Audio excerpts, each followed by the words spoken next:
Yes, hello everyone. I'm very happy to be here because I do think a new paradigm for world peace is possible, and I'm very happy this address is 15 years after September 11. So we need to reflect on this.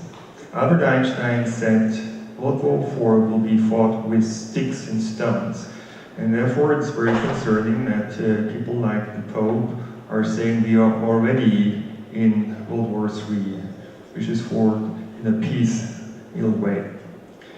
We've been thinking about peace very much in terms of security blocks such as NATO and Warsaw Pact. We've been thinking in terms of balance of power, of mutually assured destruction, and in terms of competition between countries such as USA and China. We've always been thinking that it requires power, basically, to ensure peace. And so we have thought about ways to create power, basically. And this is by means of weapons, by means of information asymmetry, and by means of the money system. And I will go into this. Let's start with information asymmetry. People say knowledge is power, and that's the reason why actually governments and also companies have been starting to collect a lot of data, as much data as they can get. Because the dream is, if we just had enough data, then basically the truth would reveal itself and data would tell us what to do. We just had to do it. And the idea came out that we could build something like a crystal ball that allows us to see what's going on in the world in any place in real time and maybe even predict the future. And in fact, military circles around the world are working on the creation of such prediction machines. And this is leading to war games on the grandest scale. The idea is we could now optimize the world. So could one now rule the world like a benevolent dictator? That's the question.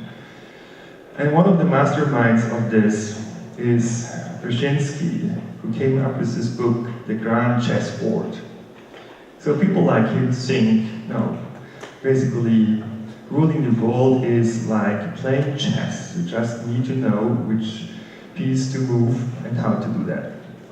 And in fact, we know that computers are better chess players since quite some time. So basically, people would build the best chess computer to rule the world, right?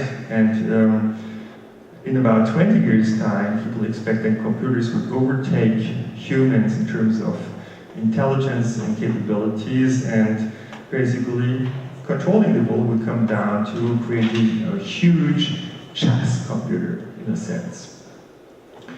And a chess computer would play with all the countries around the world, and in fact, with everyone. So the question is, could society now run like a giant machine? If we wanted to do that, we would need to know what are all the different pieces that society is made up of. This is us, this is companies, these are political parties, these are countries, and so on. And we would need to know how to manipulate those pieces. And in fact, this has been happening for some time. Chile was actually the first country to build a cybernetic society back in 1973. That regime was basically overhauled by the CIA back on September 11, 1973. But the ideas lived on. And for example, they have been taken up in Singapore, where they also learned basically how to make experiments with people and manipulate them. This is happening now everywhere around the world, something that I'm discussing in my new book, The Automation of Society, is next. Now, how is this working? Basically, people use machine learning, deep learning algorithms, that they run on big data that have been collected about the world, about everything, and actually personal data, your data that has been collected without your agreement, without your knowledge, but it's there. And they run this machine learning on that data in order to find out what you're doing and how you can be manipulated. And Google was one of the first companies to learn how that can be done. Of course, they came up with personalized information, with personalized advertisement that basically steers your attention and can influence your decisions, your emotions, your behavior. So, are we remotely controlled? That's the question. And if you look at pictures like these, you will think, well, maybe there's something to it.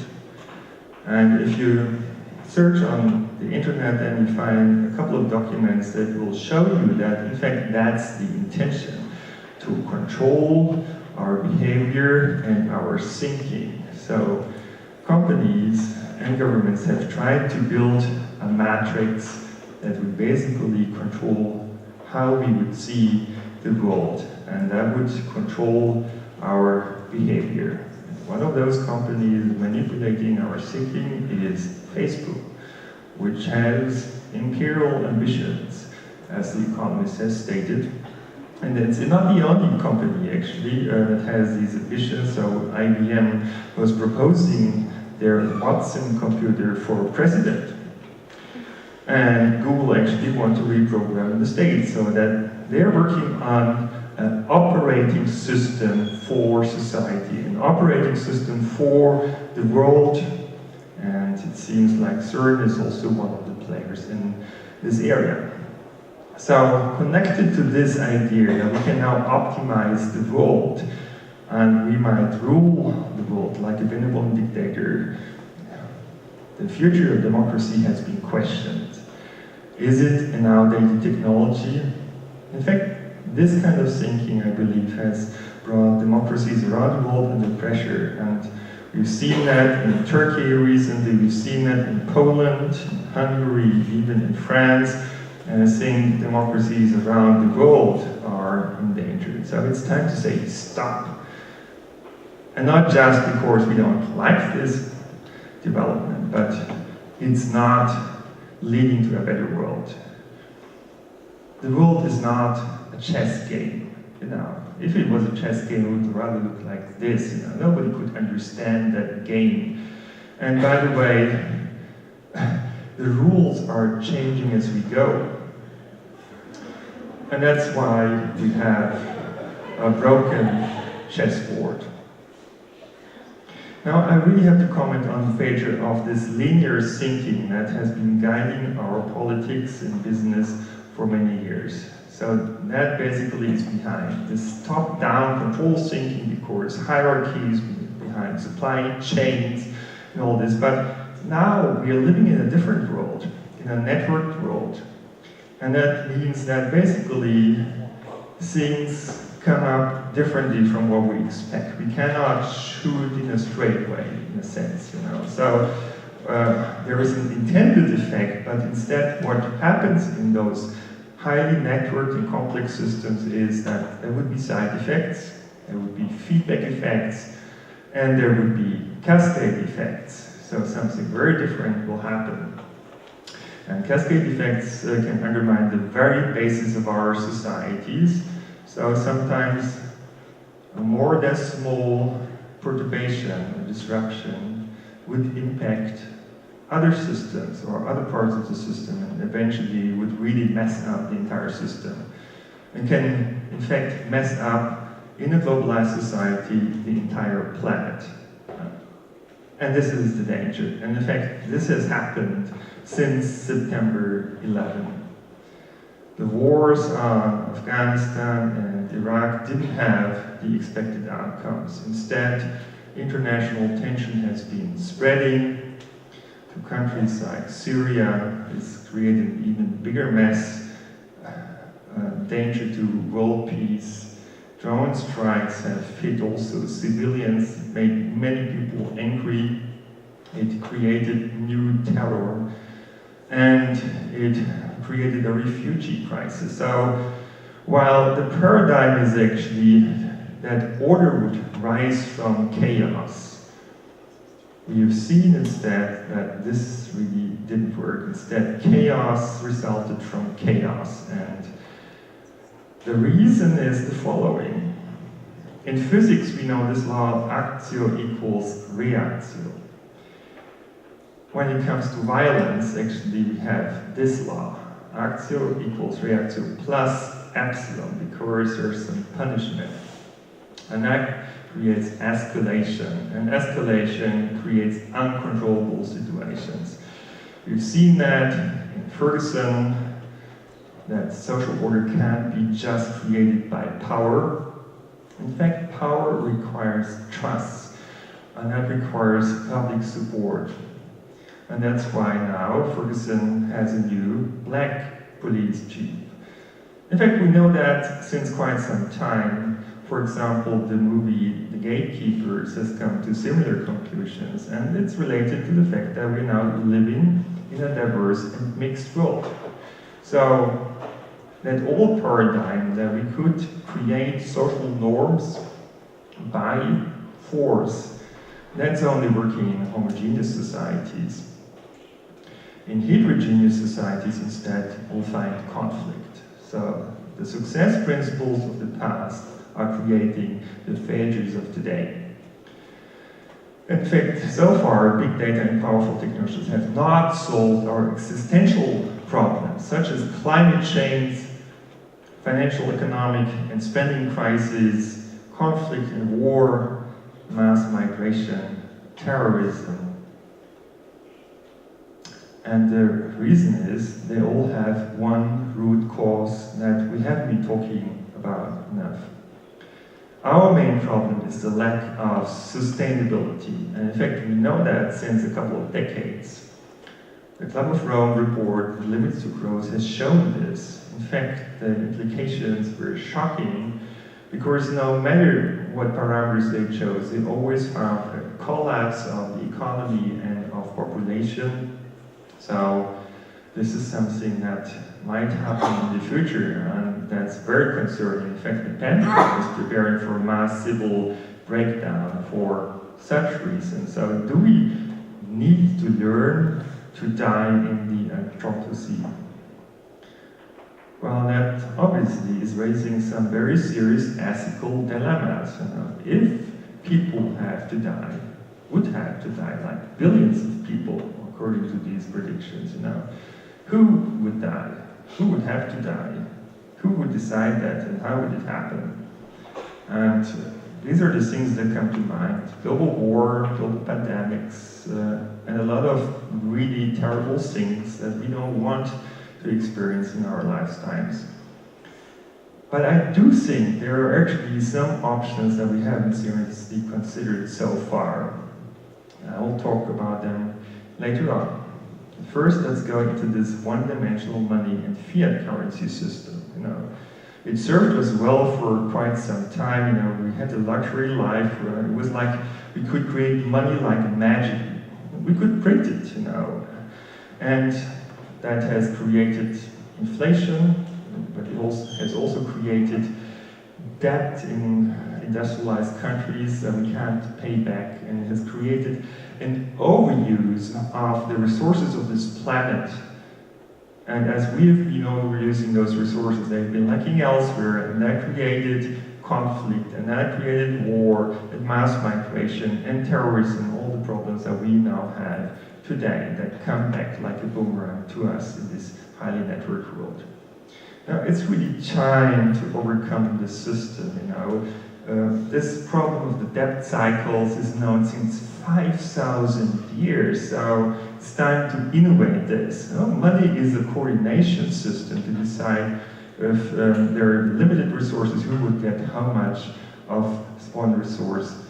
And, well, basically you can imagine that we could build 1,000 different coordination systems, much better coordination systems, but it's not happening because, well, there are people behind that money system that have an interest actually in what is happening, because the central banks, I'm sure you know this, are owned by private people. So whenever governments make debts, they earn the same amount of money. So our debts make them rich and powerful. And in fact, it turns out it's the same kind of people who are behind those companies that are pushing for those international free trade agreements. And the idea is that basically monopolies would create economies of scales, and in times of scarcity that would be the best solution. But in fact, I will tell you later on that what you really need is a circular economy. And the very same people also apply this principle of divide et impera. So basically, they're selling weapons to two sides and they'll steer war between those two sides. So basically, everyone else would be weak, and then they could create their order imposed on the system. So do we really need to live in a system where some people don't have enough money to survive, but too much to die? Why is it that we have an economy that matches supply and demand only on average, but people are suffering on both sides, some of obesity, some of hunger, even though there's really enough food in the world for everyone? So what I believe is we really need a new paradigm of thinking. As Albert Einstein has told us, we cannot solve our problems with the same kind of thinking that created them. We need a paradigm shift. We need to change our thinking. We need a transformation. And I have a dream. We buy things we don't need with money we don't have to impress people we don't like. That really doesn't have to be like that. Now, why aren't we changing the game? I think now is the time where there's no choice. We have to change the game because it's a matter of survival for billions of people. We cannot just let things happen as in the past. It wouldn't work out for the world and for us. And in fact, if you like, you can have a look at this paper, Why We Need Democracy 2.0 and Capitalism 2.0 to Survive, which is addressing these questions. I personally believe that we are now just at the beginning of a grand transformation of our society.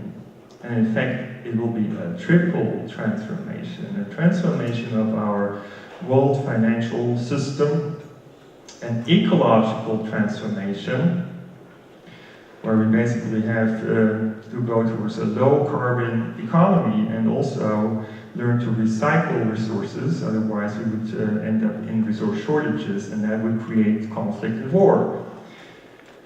And you'll see the digital transformation, but that enables us actually to do those other two transformations, so they will be intertwined. So let's go towards the discussion of this Finance 4.0 system that I have in mind, that we can now build by combining the Internet of Things with blockchain technology and complexity science. And I think it's now possible to marry different principles with each other through those technologies and science.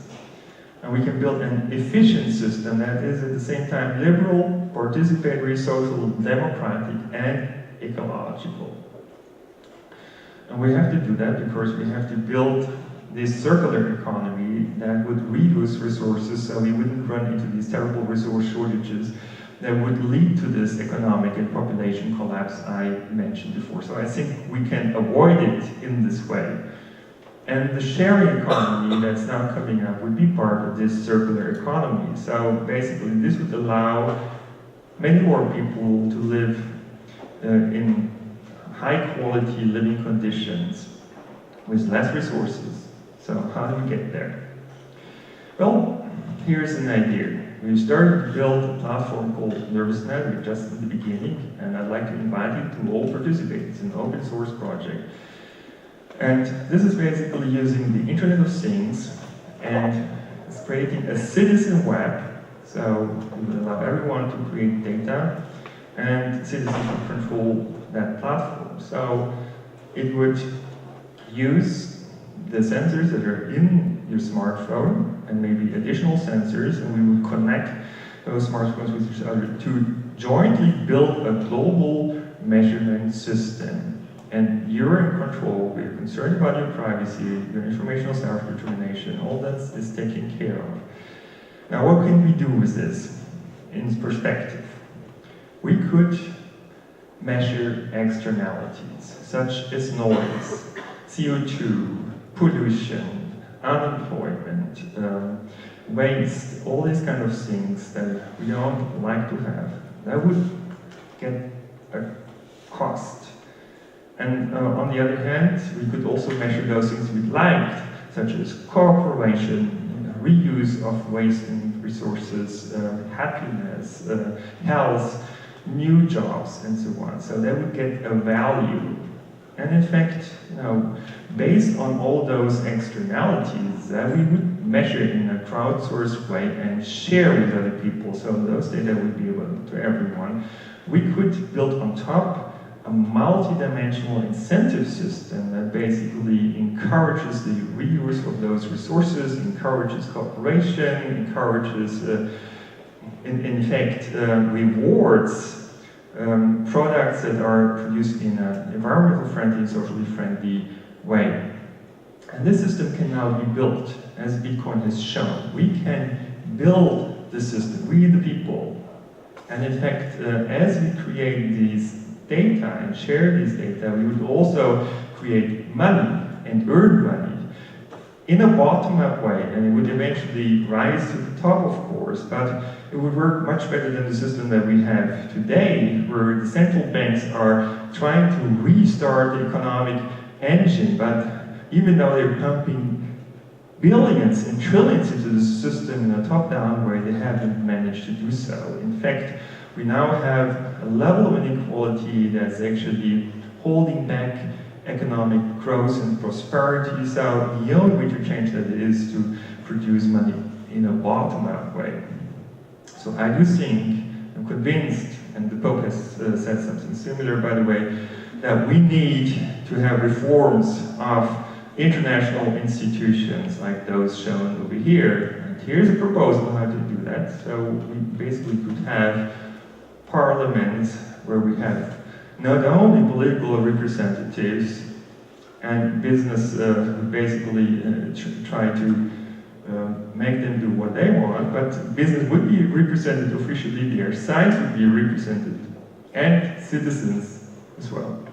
So now let's come to democracy 2.0 and governance 4.0. We're living in a world that is so complex we cannot understand fully. Nobody can, and no supercomputer can. And so basically what we really need to learn is to bring the knowledge and ideas of many people together. And that requires online deliberation platforms where we can put the arguments on the table, on the virtual table, where they can be sorted in order to flesh out different perspectives on a complex problem. And then once that has been done, we can have a round table basically to integrate those different perspectives and come up with solutions that meets several of them, that works for many stakeholders. That is really important, a pluralistic approach. And why is this important? Because in these complex problem solving, actually, it's diversity that wins and not the best. Have a look at Wikipedia, Netflix prize. I will see that basically the very best teams have been unable to solve the challenge individually, but when they started to average their solutions with other teams that haven't been as good as they've been, altogether that created a better solution. You know, we would have just expected the opposite, right? So it's really important to have diversity and integrate diverse perspectives to come up with good solutions. And in fact, we know that the most diverse economies are the most successful ones, and that requires freedom, because freedom promotes creativity and innovation, and it requires value pluralism. It's not good to maximize one quantity such as efficiency. There are many other things that matter.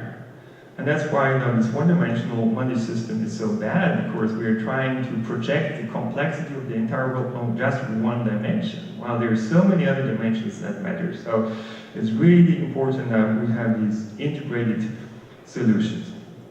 And here, digital assistants can actually help. So,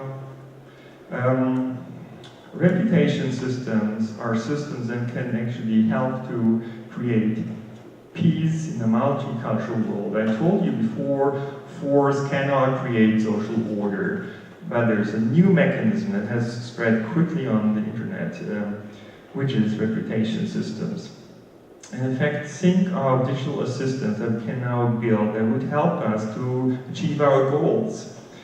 In fact, could advise us, they could raise our situational awareness, they could help us interact with other people, in particular people with different backgrounds, maybe from different cultures, so they could help us to overcome cultural barriers. Like real-time translation is just a simple example, but imagine we would have this digital assistant that explains us how different cultures work, how people think and feel, and how to interact with them, and the fact that we could eventually learn to unleash all the potential of all those rich cultures around the world, because cultures are made of thousands of success principles. If we would just operationalize them, understand them, we could recombine them in new ways to come up with new solutions and new value. In fact, this new age that is now coming, the digital age, that is basically very much built on information, that is immaterial. This is unlimited. There are really potentials for everyone. If we build the system the right way, everyone could be rich, and it's important for this that it would create new opportunities for everyone. So, in this NervousNet platform, for example, people can create data, but it will also create data that people could analyze, so that would be open for that, and also everyone could create Internet of Things applications and services, and so on. And those systems would also increase awareness. We would be able to see things and understand things that we can't see with our five senses, right? Like, such as social capital is immensely important for our economy and society, reputation, trust, solidarity, but so far we have difficulties measuring it, and that's why it's often damaged, sometimes intentional, sometimes unintentionally, but once we understand and can measure the value of this, we'll learn to protect it. So, if we create new opportunities for everyone to take better decisions, to coordinate each other better, to cooperate, to be more creative and innovative, that will in fact create a better world. And what it needs is an open participatory information, innovation, production, and service ecosystem, a giant sharing economy 2.0 that's owned by all people. And so we could plug in with our own ideas and services and products, and for this to happen, we require interoperability, so combinatorial innovation and co-evolution can happen. Coming to the end now, we must now learn to love our planet and everyone living on it, because we are all interdependent. It's one giant ecosystem. Whatever we do comes back to us sooner or later. And in fact, also Brzezinski has understood that. So recently he said, global dominance doesn't work. We need global realignment. And how could that happen? Well, only by overcoming blocks based on shared values. And of course, we would need to discuss about these values that we would share. But I think as data becomes more important and information becomes more important, also ideas and values become more dominant. So it's time to act. We now need to build this society 4.0. We have the science, we have technology, we have 15 years, and we need you, visionary, courageous people, to create a suitable framework for society 4.0. Now, about a year ago, on November 9, 2015, I've indicated that we would see democracy to the digital democracies come up around the world. Today, on September 11, 2016, 15 years after this big attack on September 11, 2001, I'd like to express my confidence that we'll see an era of peace coming soon, as we understand what creates war and what creates peace. So for this, a great revelation is needed. So I'd like to ask you to go out and reveal what's wrong in this world and to say what needs to be changed and how it can be done. Then we'll soon live in this world. Thank you very much.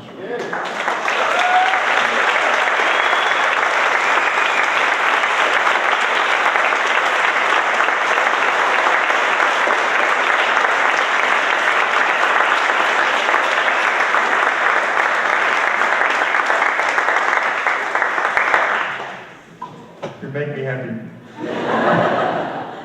I'm just borrowing the mic from you. So thank you so much for that, and also thank you again for hosting us here for Build Peace at Etihad. It's been a wonderful venue. We're very grateful for your inspiration, for your call to action, and also for hosting us here. Please give a round of applause.